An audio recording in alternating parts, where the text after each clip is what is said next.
Ý con mình con đuôi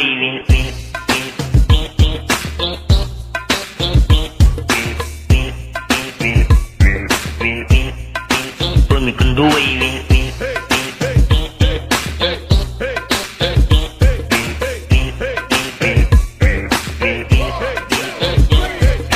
Ý con mình con đuôi anh dây đã anh ra cho bạn xin có ba đấy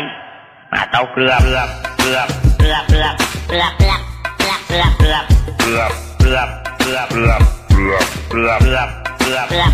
mà tao cướp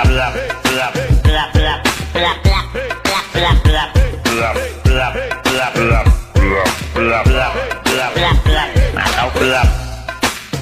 tôi mình con đuôi mà tao cướp tôi mình con đuôi mà tao cướp tôi mình con đuôi mà tao cướp tôi mình con đuôi lại nhâm hai mà đông friend nhâm mất chào nhâm nhâm thì nữa ôi đây mà friend ơi chúng anh mình liên đai anh chọc chọc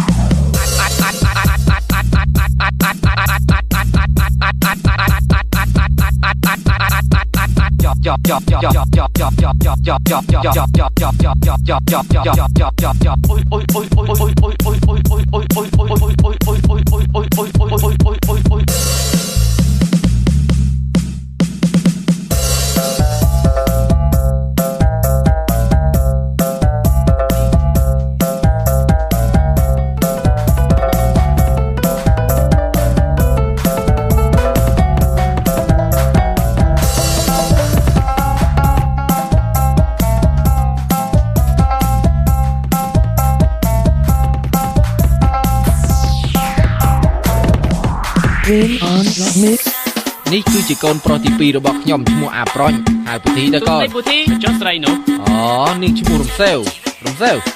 អាប្រញអាប្រញ